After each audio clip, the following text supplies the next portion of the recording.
and welcome. I'm Thomas Porteous and you are watching NewsX World. Let's take a look at some of the top stories. Essentially what it will allow for is the flow of parts and sub-assembly products into America to allow American car manufacturers to continue building cars. US President Donald Trump makes a U-turn, significantly expanding the goods exempted from his new tariffs on Canada and Mexico. The move brings reprieve to consumers and customers after blowback from financial markets. Syrian forces and Assad loyalists clash in deadly fighting in the country's northwest province. Dozens of people have reportedly been killed during conflict in Latakia, close to a Russian-controlled airbase. President Zelensky has demonstrated that he's intent on that good faith path back. He's apologized. He said he's grateful. He said that he wants to work towards peace. That's, by the way, that's ultimately the goal. In Washington, US envoy Steve Witkoff says he is pleased with Zelensky's apology after White House row. Witkoff says he plans to meet with Ukraine over peace framework as Zelensky welcomes Europe's plan to rearm. United Nations agency warns that Israel's West Bank operation aligns with annexation vision. This comes after a major offensive in the Palestinian territory displaces thousands over the last several weeks. Gang warfare in Ecuador leaves 12 dead in the port city of Guayaquil. Officials state that violence occurred between two rival drug trafficking gangs that have long been present in the city. SpaceX's latest launch of its Starship mega rocket ends in a mid-air explosion. The incident leads to the closure of Florida airports moments after a successful booster recovery. The self-governed island of Taiwan detects 11 Chinese balloons in its airspace in 24 hours. The Ministry of Defense stated that the balloons were spotted along with 5 Chinese aircraft and 6 warships near its territory. Sudan files a case against the United Arab Emirates at the ICJ for allegedly violating obligations under the Genocide Convention. The UAE stated it would seek immediate dismissal of the case.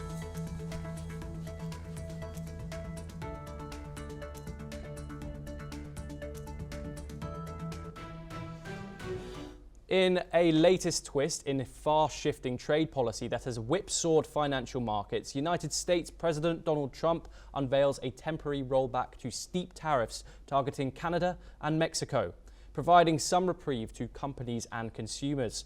President Trump had imposed 25% tariffs earlier this week. The exemptions will expire on April the 2nd, when Trump has threatened to impose a global regime of reciprocal tariffs on all US trading partners.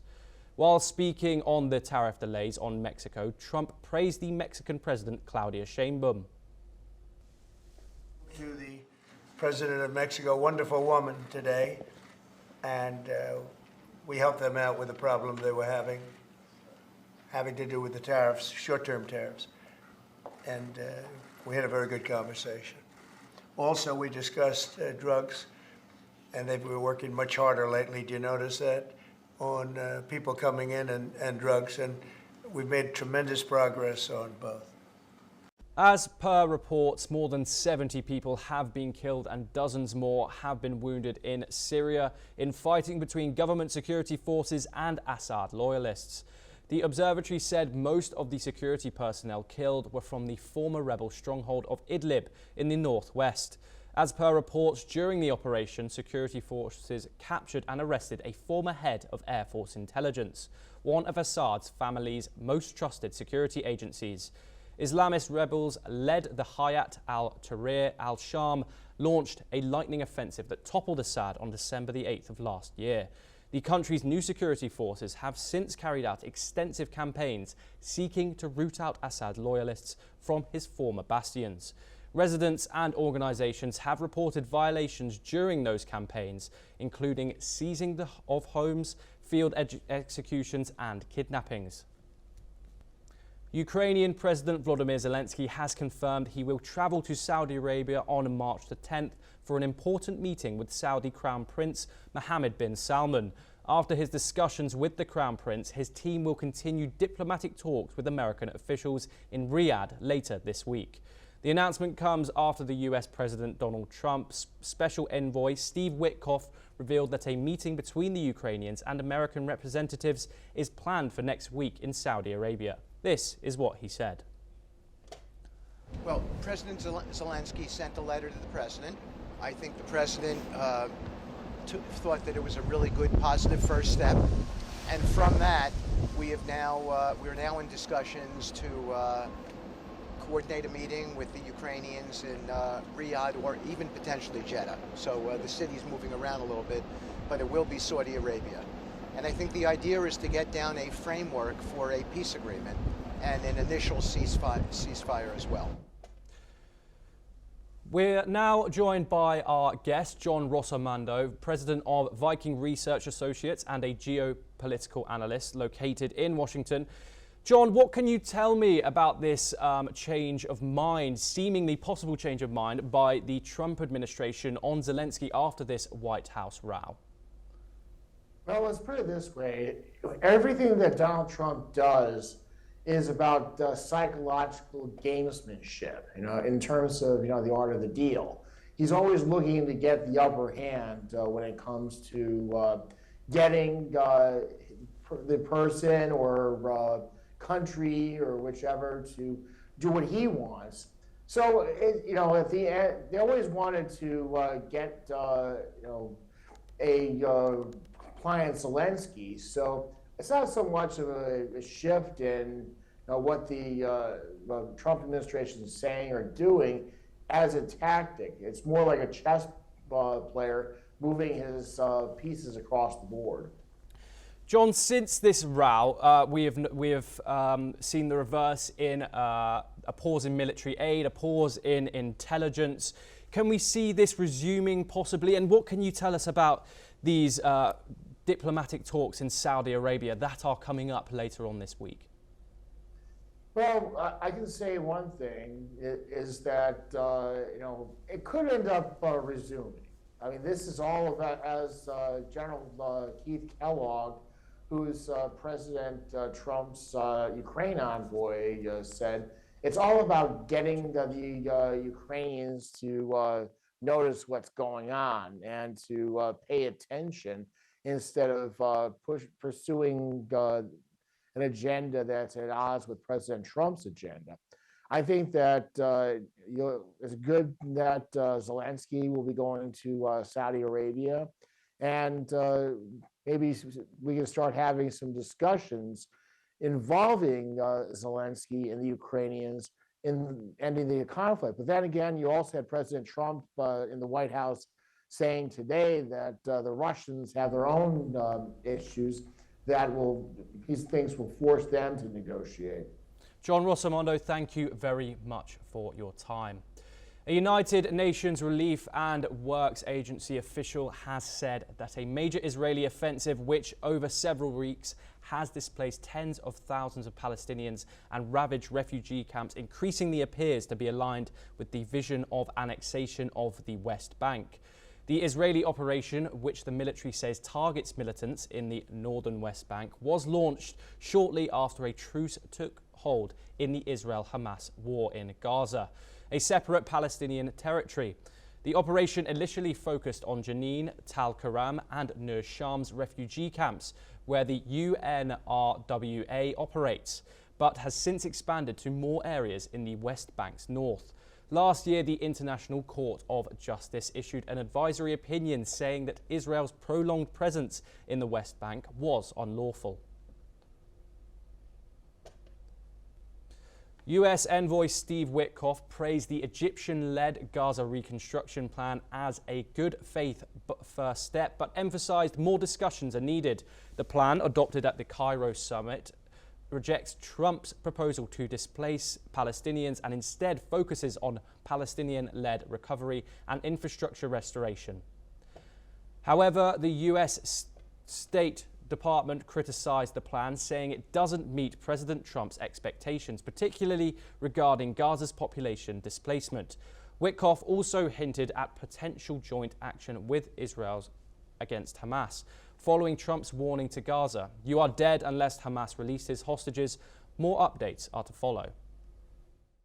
That as well, and this is what the world wants, not only in this conflict, but other conflicts. And no one wins. No one is winning here in this framework. And so, regarding the Arab solution, the Arab deal via Egypt, that what I have for you right now is that it does not meet the expectations. And so we'll have one more. Yes, sir, in the back. Good. Right. That as well, and this is what the world wants, not only in this conflict, but other conflicts. And no one wins. No one is winning here in this framework. And so, regarding the Arab solution, the Arab deal via Egypt, that what I have for you right now is that it does not meet the expectations. And so we'll have one more. Yes, sir, in the back. Good. Right. That. We are joined by Ali M. Abushbak, independent Palestinian researcher located in Cairo, to discuss this further. Ali, what can you tell me about the two different plans, one proposed by Trump and one proposed at this Arab summit in Cairo? Well, thank you. I guess the main significant differences between Donald Trump, Rivera, Gaza, and between the Egyptian plan to restructure in Gaza, it's the displacement of the Palestinian. This is one point. And second point is about the troop who will control Gaza. In Egypt, there is a troop, international troop, to control Gaza as a temporary time. And then after that, they will start establishing the Palestinian Committee to control Gaza. But in Donald Trump plan is displace the Palestinian and take over Gaza, and America, it will be control Gaza without the people and without the future for the people in Gaza. Ali, I guess this is yeah. Ali, since the ceasefire, Israel has extended its operations in the West Bank. The United Nations has said that this seems to be aligning with this vision of annexation that some people in Israel might have. What can you tell me about these operations that are going on in the West Bank currently? Well, about the Israeli annexation in West Bank, this is not a new idea, especially in 2019, 2020. Also, Benjamin Netanyahu has been decided to annex the West Bank, and moving or transferring the conflict or the violence from Gaza to West Bank. Also, this is not new, especially Israel always seems that suffer from the Palestinian military group in West Bank. So, and there is also Palestinian militant group, they are growing in the Jenin and Tulkarem, as well as in some area from West Bank. So Benjamin Netanyahu to remove any danger that posting on Israel. So his plan is not only to for annexation of the West Bank only, but just Benjamin Netanyahu is trying to raise any Palestinian military group in West Bank. As I said, they are growing up in Jenin, and we have seen the last military group in Jenin and also Tulkarem, which seems that the whole area, I mean the Palestinian territory, is going to escalate the violence. And nowadays also there is a violence or remarks in East Jerusalem, in Al-Aqsa site. So the Palestinians now, they are good. Yeah. Ali M. Abushbak, thank you very much for that insight. We move on to more stories.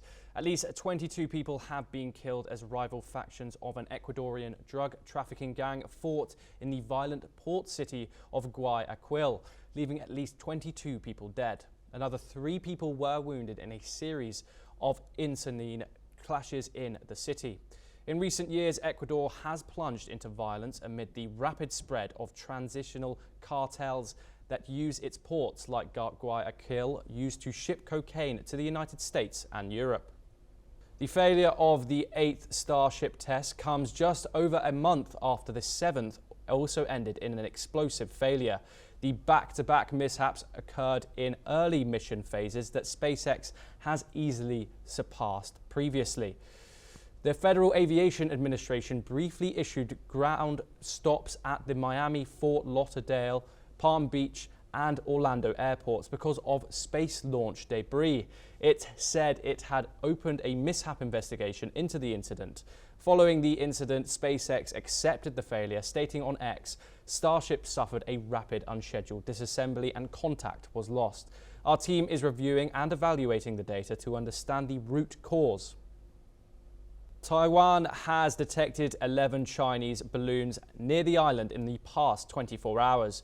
Beijing has increased the deployment of fighter jets and naval vessels around Taiwan in recent years to press its claim of sovereignty, which Taipei rejects.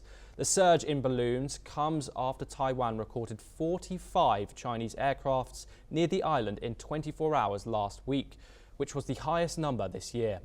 Chinese insists democratic Taiwan is part of its territory and has threatened to use force to bring the island under its control. In the same week, Taipei also condemned China for holding live fire drills off the island's south. Beijing hit back, accusing Taiwan of pure hype over what it called routine training. Sudan has filed a case against the United Arab Emirates at the International Court of Justice, accusing it of violating the Genocide Convention by arming the paramilitary Rapid Support Forces. The RSF and allied militias have been accused of committing ethnic-based attacks against the Masalit tribe in the West Darfur in 2023, which the US deemed genocide. The UAE has rejected the allegations, calling the case a cynical publicity stunt and insisting it lacks legal grounds.